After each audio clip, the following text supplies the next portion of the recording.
За өнөөдөр болохоор бүгдээрээ цусгуун медиаха зохиолынхоо дөрүүдтэй танилцсанаа. Энэ дөрүүдийг бол та бүхэн сайн мэдж байгаа. Одоогийн байдлаар Джейс, Крис, Сесилион, Ваканоён тэгээд Рона Ван гэх нийт 5 дүрийг бол дүрүүдийн бодтой болгож ийм л оюуганаар дүрсийг гаргасан байна.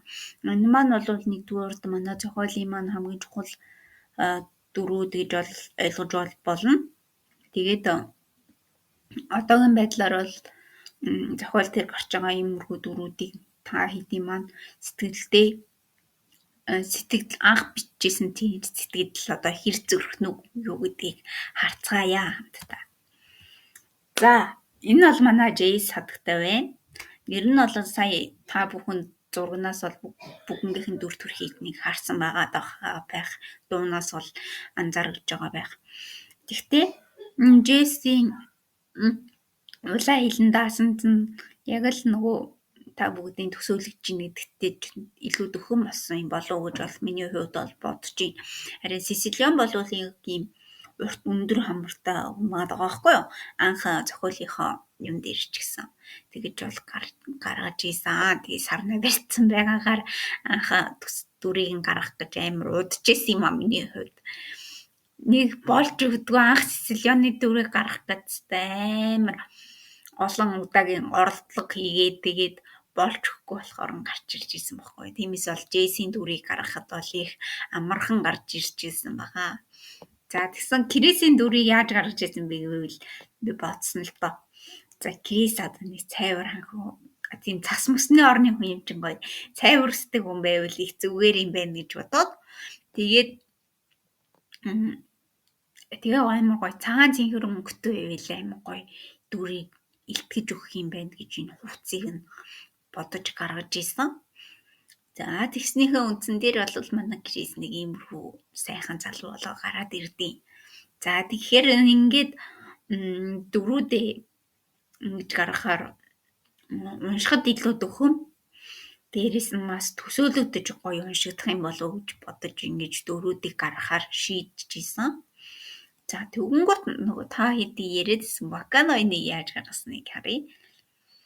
За энэ бол манай Ваканоён байгаа. Ялгаагүй л адилхан тийм арьс нөмөрсөн, сахалтай ширүүн харцтай, тийм бүрчлээ суусан титэмтэй гэдэг зүйлүүдийг нь бол гаргаж ирчихсэн. Яа тэгэхээр энэ титэм нь бол нэгдүгürt манай зохиолын их мэдлийг бас илэрхийлж байгаа. Тийм бэлэгдэлтэй болгож ийм хувцастай байвал их зүгээр юм байна гэж бол харж ийсэн. За тэгвэл энэ Рона Ваны нүрт сарыг харахаар нөгөө доллар дээр байдаг шиг харагдаж байгаа. Гэтэ энэ надад бол Рона Ваны иймэрхүү цайвар царайтай тийм язгууртай айлын хүн шиг төсөөлөгчжсэн байхгүй анх найз нь юм чинь. Крисийн найз гэж бодож төсөөлөхөд бол нэг иймэрхүү дүр зурагтай байвал их зүгээр юм байна гэж бодож ийсэн. Нэгдүгээр бүгдээрээ дүрээ гаргахтаа бас хувцсуудын нарийн тодорхойлж бичиж өгч байгаа бол шаардлагатай байдаг. За тийм улаан хувцастай тийм өнгийн хувц өмссөн гэдгийг нас тодруулж өгөх юм бол аль болох дүрүүд нөгөө дүрслэн бичихэд бас илүү дөхөн болж өгдөг гэх юм уу? Нөгөө Ваканоёны дүрслэгтэй нэг ийм титэмтэй, ширүүн харцтай, сахалтай, тэгээд ийм арьс нөмөрсөн гэдэг тодорхойлтуудыг бичиж өгжээж энэ дүрийг бол гаргаж авч байгаа. За тэгэхээр одоо бүгдээрээ даалгаварт оръё. Нэгдүгürt бол энэ зурган дээр суурилсан ичил минь бас яг өмнөх агуулгатайгаа адилхан та бүгдэд нэгдүгürt одоо ингээд зурагтайгаа харьцуулаад ялгааг нь гаргах зүйлийг бол бичнэ. Тэгээ хоёрд нь бол нэгдүгürt дахиад түүх зохионоо. За энэ түүхийг бол нэгдүгürt та бүхэн харлаа шүү дээ. Өөрөө хүснээрээ зохиолын түүхүүдийг өөрчилж бичиж болно заяа. Энэ нь бол та бүхэн чөлөөтэй.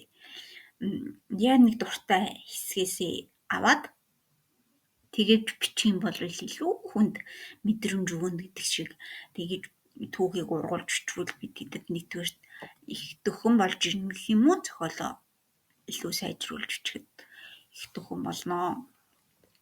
За тэгээд дараагийн хичээлээс болохоо бүгдээрээ яаж явах вэ гэхээр одоо ингээд та бүхэнд орчингоо танилцуулчлаа, дөрүүдээ танилцуулчлаа. Тэгэхээр одоо бэлэгдэл утгуудын тухай ярина. Энэ бэлэгдэл утга гэдэг зүйл маань бол манай зохиолын утга санааг хэрхэн зугаар илэрхийлэх үү?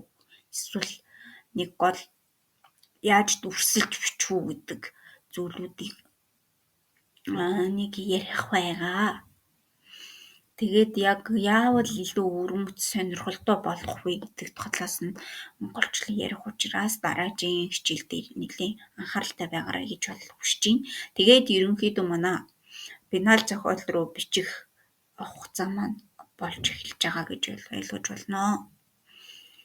Тэгэнгүүт бүгдээрээ ингээд 6 хичээл маань явсны дараа ямар хичээл орох вэ гэвэл одоо театрын хэсэг дээр гардаг Джейсон Медея хоёрын харилцааг хараг өөрсдийн түүхээр өөрчилж бичнэ.